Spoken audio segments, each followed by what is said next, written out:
যদি আপনি লোকাল মার্কেটে যান তাহলে সেখানে দেখতে পাবেন বড় একটা ছাতার তলায় বাইক নিয়ে কেউ একজন সিম কার্ড বিক্রি করছে। তো এই সমস্ত স্ট্রিট ভেন্ডারদের কাছ থেকে সিম নেওয়া কি ঠিক হবে? না হবে না। তাদের কাছ থেকে কি সিম কার্ড নেওয়া যাবে? না নেওয়া যাবে না। এই সব কিছু আজকের ভিডিওতে আলোচনা করব। তো আজকের ভিডিওটি অনেক ইনফরমেটিভ হতে চলেছে, তাই ভিডিওটি শুরু থেকে শেষ পর্যন্ত অবশ্যই দেখুন। তো চলুন বেশি দেরি না করে আজকের ভিডিও স্টার্ট করি। সঙ্গে থাকুন, দেখতে থাকুন।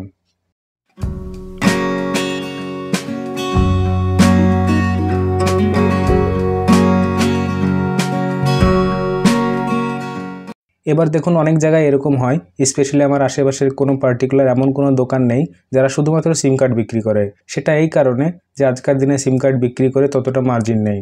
আমি গিয়ে লোকাল শপে লোকজনদের সঙ্গে কথা বলেছি, আমাদের এখানে যারা আগে সিম ফিম বিক্রি করতো। আমি তাদের জিজ্ঞাসা করেছি যে দাদা এখন কি সিম ফিম বিক্রি করছো না নাকি? তো তারা বলেন যে এখন সিম বিক্রি করা খুব ঝামেলা, কমিশন তো কিছুই নেই, তার উপরে 10 রকমের ঝামেলা, অ্যাক্টিভেট করো, ইয়ে করো, ও করো। তো সেই জন্য আমরা সিম কার্ড রাখি না। তো সেই কারণে রিচার্জের দোকানও শেষ এবং সিম কার্ডের দোকানও প্রায় এখন শেষ হতে চলেছে ধীরে ধীরে। এখন রিচার্জ করার দোকান তো অলমোস্ট শেষ হয়ে গেছে, ইন্ডিয়াতে নেই বললেই চলে, খুব কম আছে। লোকজন পেটিএম, ইউপিআই এই সমস্ত জায়গা থেকে নিজে থেকেই রিচার্জ করে নিচ্ছেন। আপনারা দেখবেন সেই দিন বেশি দূর নয় যখন আপনি সিম কার্ড শুধুমাত্র তাদের এক্সক্লুসিভ স্টোরেই পাবেন। যেমন ধরুন জিও স্টোরে, এয়ারটেল স্টোরে, প্রাইভেট কোনো দোকানে বা কোনো সেক্টরে আপনি পাবেন না। এটা খুব তাড়াতাড়ি হতে চলেছে। এবং এখন তো সিম কার্ড ডেলিভারিও হয়ে যাচ্ছে। যদি আপনি কোনো সিম কার্ড চান, পোস্টপেড বা প্রিপেড, আপনি জাস্ট তাদের অ্যাপ্লিকেশনে লগ ইন করবেন এবং সেখান থেকে আপনি সিম কার্ড অর্ডার করতে পারবেন। তারা ডাইরেক্টলি আপনার দেওয়া অ্যাড্রেসে সিম কার্ড ডেলিভার করে দেবে, আপনাকে কোথাও যেতে হবে না এবং এর জন্য আপনাকে কোনো ডেলিভারি চার্জও দিতে হবে না। তো এখন যে সমস্ত লোকাল ভেন্ডার্স আছেন, যে সমস্ত স্ট্রিট ভেন্ডার আছেন, তারা অল্প কমিশনের জন্য বাইকে করে বাড়ি বাড়ি গিয়ে কিংবা বাজারে দাঁড়িয়ে সিম কার্ড বেচছেন এবং অল্প বিস্তর পয়সা কামাচ্ছেন। সেই সমস্ত অল্প স্বল্প টাকা পয়সার দোকানদারদের প্রয়োজন নেই, তাই তারা সিম কার্ড রাখাও বন্ধ করে দিয়েছে। কিন্তু আমি কারো রোজগারের লাথি মারতে চাই না, কিন্তু আপনাদেরকে কিছু সিকিউরিটি ইস্যুর ব্যাপারে বলবো। এই যে সমস্ত ছাতাওয়ালা লোকেরা বা লোকাল ভেন্ডার্সরা রয়েছেন, তাদের কোনো লিগালমেন্ট আছে কিনা, তারা অথরাইজ কিনা, তার কোনো ঠিক ঠিকানা নেই। কে জানে, তারা হয়তো কারো বিহাফে সিম কার্ড বিক্রি করছে এবং সে কোনো অথরাইজ রিটেলার নাও হতে পারে। এমন হতে পারে আজ এখানে সিম বিক্রি করছে, কালো অন্য কোথাও বিক্রি করবে, কিংবা নাও করতে পারে। আজ এখানে আছে, কালো অন্য কোথাও থাকবে। আপনি যখন অথেন্টিকেশন করার জন্য যাবেন তখন আপনার ডকুমেন্ট দেবেন, রাইট? উইদাউট ডকুমেন্ট তো আপনি সিম কার্ড পাবেন না, না? তো ডকুমেন্ট আপনি যখন দেবেন তখন সে আপনার ডকুমেন্টসের কী ব্যবহার করবে তা কি আপনি জানেন?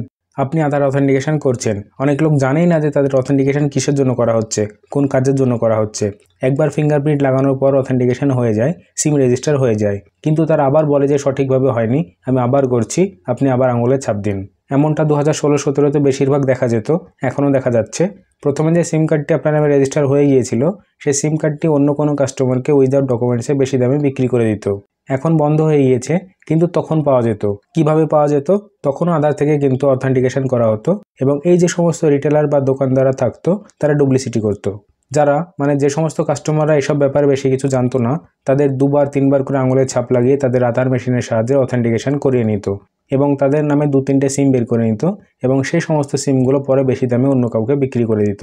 আমি নিজেই দেখেছি 500 টাকা 600 টাকা সিম কার্ড পাওয়া যেত উইদাউট ডকুমেন্টে। আর এটা কতটা আইন বিরুদ্ধ তা হয়তো আপনারা জানেন। অনেকজন রিপোর্ট করার পর এই সমস্ত জিনিসগুলি বন্ধ হয়েছে, এখন হয় না।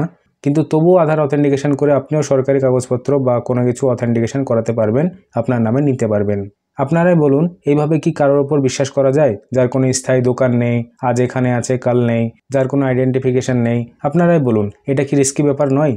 দ্বিতীয় কথা হলো, অনেকবার এরকম হয় যে আপনি সিম কেনেন, তখন হ্যান্ড টু হ্যান্ড আপনাকে সিম কার্ড দিয়ে দেওয়া হয়, কিন্তু সঙ্গে সঙ্গে অ্যাক্টিভেট হয় না, একটু টাইম লাগে। তারা বলবে যে আপনার কাছে কল যাবে, তারপর আপনাকে একটা কোড দেওয়া হবে, সেই কোডটা ডায়াল করবেন, একটা প্রসেস থাকে। ওই প্রসেস ফলো করার জন্য অনেক সময় অন্য কারো হেল্পের প্রয়োজন পড়ে।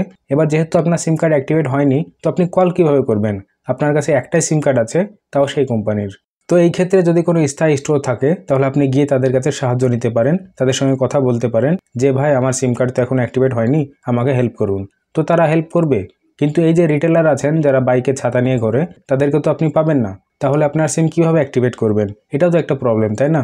পরের জিনিসটা হলো আইডেন্টিটি থেফট। তো এটা আবার কি? দেখুন, অনেক লোকজন আছেন যারা ডকুমেন্ট হিসাবে আধারের কপি দেন, তো সেই ডকুমেন্টস তারা একটা জেরক্স করে নেয় কিংবা ফটো তুলে নেয়।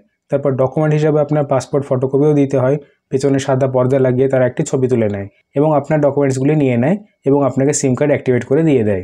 তো এবার সেই ফটোগ্রাফটা কিন্তু তাদের কাছে থেকে গেল, রাইট? আপনার ফটোগ্রাফ, আপনার অ্যাড্রেস এবং আপনার অনেক তথ্য তাদের কাছে থেকে গেল। আইডেন্টিটি থেফট একটা ভয়ানক জিনিস। এতে হয় কি, যে কেউ দাবি করতে পারে যে সেই ব্যক্তি আপনি। তো তারা গিয়ে বলবে, যেমন ধরুন আমি খালিদ, আমি কোনো স্ট্রিট ভেন্ডারের কাছে গেলাম, সে আমার ফটো নিল, আমার অ্যাড্রেস নিয়ে নিল, আমার আধার নিয়ে নিল, সমস্ত জিনিসপত্র নিয়ে নিল। এবার কোথাও গিয়ে সে বলতে পারে যে ভাই আমাকে খালিদ পাঠিয়েছে, এই জিনিসগুলো লাগবে।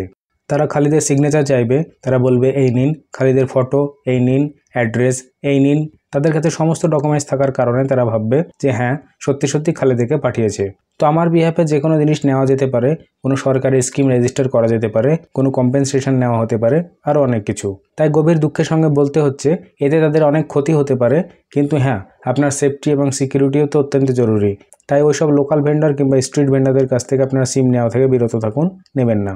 এবার যদি কোনো উপায় না থাকে, তাদের কাছ থেকে আপনাকে সিম কার্ড নিতেই হয়, তাহলে এই ব্যাপারগুলো একবার ক্রস চেক করে নেবেন যে দ্বিতীয়বার অথেন্টিকেশন করিয়ে নিচ্ছে না তো, এইসব ব্যাপারগুলি। তো এই সমস্ত ব্যাপার যদি আপনার সঙ্গে ঘটে যায়, আপনার মনে হয় যে আপনার নামে একের অধিক সিম কার্ড চলছে, তাহলে ট্রাইয়ের ওয়েবসাইট আছে telecom regulatory authority of India, যেখানে গিয়ে আপনি চেক করতে পারেন যে আপনার নামে কতগুলি সিম কার্ড চলছে। আমি ডেসক্রিপশন বক্সে লিঙ্ক দিয়ে দেবো, সেই লিঙ্কে ক্লিক করে আপনারা একবার ট্রাই করতে পারেন। তো আপনারা সেখানে জাস্ট আপনার মোবাইল নাম্বার দেবেন, তাহলে আপনার আধার কার্ডের সঙ্গে রেজিস্টার যতগুলো সিম কার্ড আছে সেগুলি সেখানে দেখতে পাবেন, এবং এভাবে আপনারা ভেরিফাই করতে পারবেন যে কোনটা আপনার নাম্বার এবং কোনটা নয়। অন্য কোনো আননোন নম্বর দেখতে পেলে সেটিকে ব্লক করে দিন এবং কমপ্লেন করে দিন, কেননা হতে পারে আপনার নামে অন্য কেউ সিম কার্ড তুলে সেটিকে খারাপ কাজে ব্যবহার করছে, এতে আপনি ভবিষ্যতে ফেঁসে যেতে পারেন। তাই অবশ্যই একবার চেক আউট করুন, এবং যদি কোনো আননোন নম্বর দেখতে পান তবে সেটিকে ব্লক করুন। আমাদের এখানে তো এরকম অনেক কেস দেখতে পাওয়া যায়, আপনি একটু দেখে শুনে নেবেন। আজকের ভিডিওটি এই পর্যন্তই। ভিডিওটি ভালো লাগলে লাইক করবেন, বন্ধুদের সঙ্গে শেয়ার করবেন। আশা করি সকলে ভালো থাকবেন, সুস্থ থাকবেন। ধন্যবাদ।